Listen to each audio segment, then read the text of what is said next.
Hello students, आइए देखते हैं हाइड्रोजन के रेखा स्पेक्ट्रम की व्याख्या। ठीक है, मैं मनीष गुप्ता अपने चैनल में आपका स्वागत करता हूं।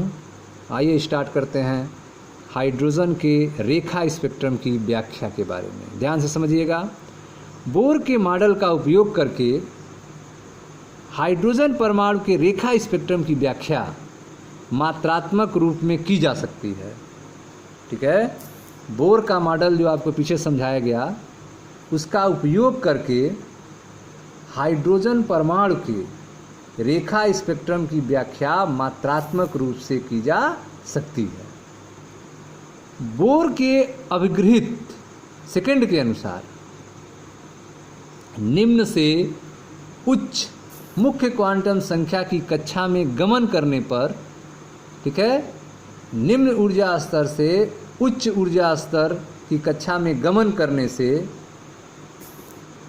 करने पर विकिरण अर्थात ऊर्जा का अवशोषण होता है, जबकि विकिरण अर्थात ऊर्जा का उत्सर्जन इलेक्ट्रॉन के उच्च ऊर्जा स्तर से निम्न कक्षा की ओर इलेक्ट्रॉन के गमन करने के कारण होता है।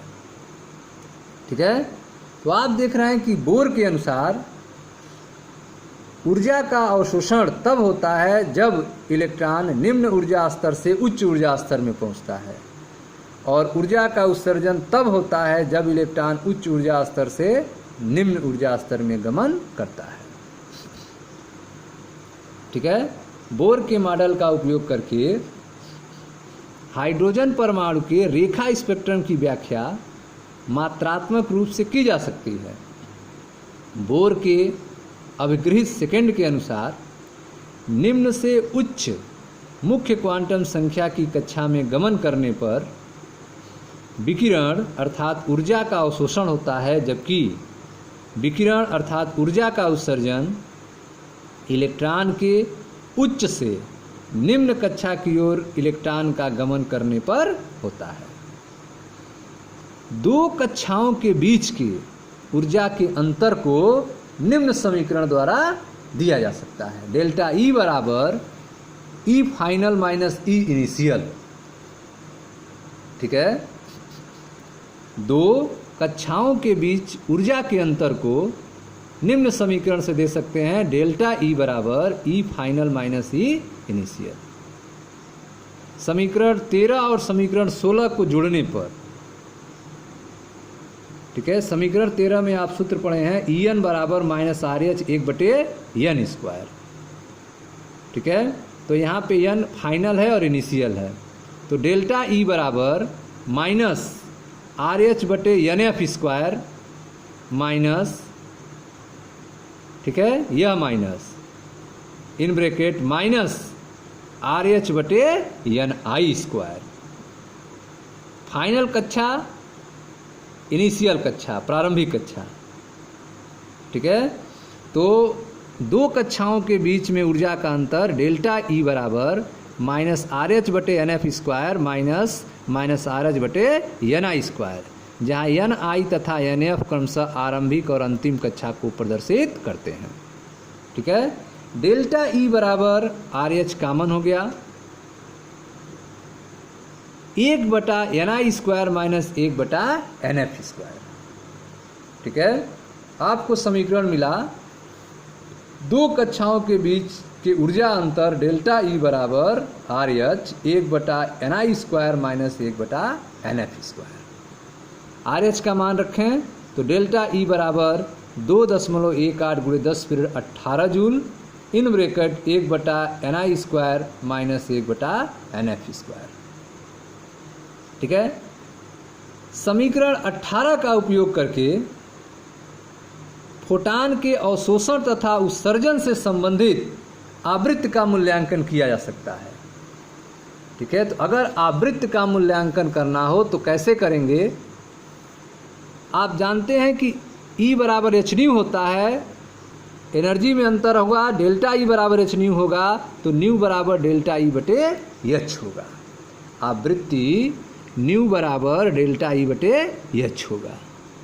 डेल्टा ई का मान आपने अभी देखा है, डेल्टा ई बराबर R H 1/ni² minus 1/nf²। मान रख दें तो न्यू बराबर डेल्टा ई बटे एच बराबर RH/h in bracket 1/ni² minus 1/nf²। मान रख दें RH और H का, तो न्यू बराबर RH का मान 2.18 × 10⁻18 जूल और H का मान 6.626 × 10⁻34 joule second in bracket 1/ni² minus 1/nf²। ठीक है, तो इस समीकरण का उपयोग करके फोटान के अवशोषण और उत्सर्जन संबंधित आवृत्ति का मूल्यांकन किया जा सकता है, फ्रीक्वेंसी निकाला जा सकता है। इसको सॉल्व आप करेंगे तो आएगा आवृत्ति न्यू बराबर 3.29 × 10⁻15 1/ni² माइनस 1/nf² हर्ट्ज। ठीक है, संगत तरंग संख्या अर्थात न्यू बार वेव नंबर, संगत तरंग संख्या न्यू बार बराबर न्यू बटा सी। मान रख दें तो न्यू बार बराबर RH/SC 1/ni² माइनस 1/nf²। मान रख दें RH/h का मान निकल चुका है 3.29 × 10⁻15 पर सेकेंड और C का मान 3 × 10⁸ मीटर पर second into 1/ni² minus 1/nf²। इसको आप सॉल्व करेंगे तो आ जाएगा आपका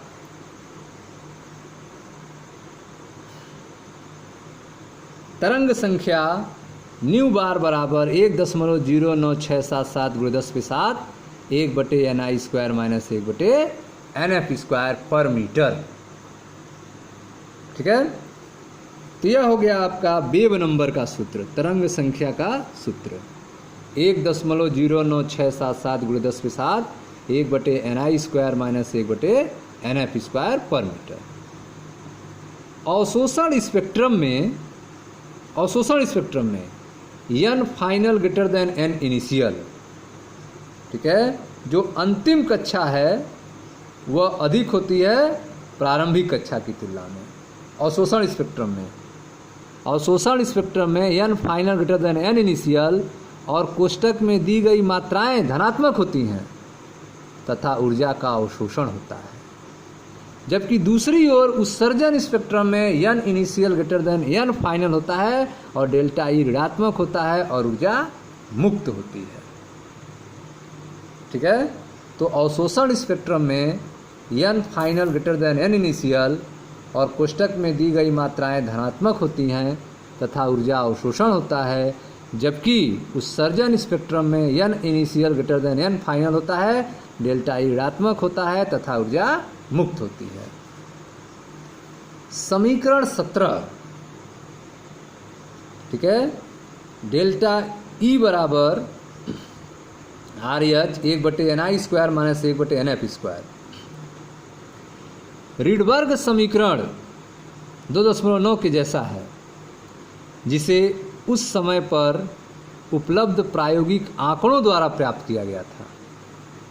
इसके अलावा हाइड्रोजन परमाणु के अवशोषण तथा उत्सर्जन स्पेक्ट्रम में प्रत्येक स्पेक्ट्रमी रेखा एक विशेष संक्रमण के संगत होती है।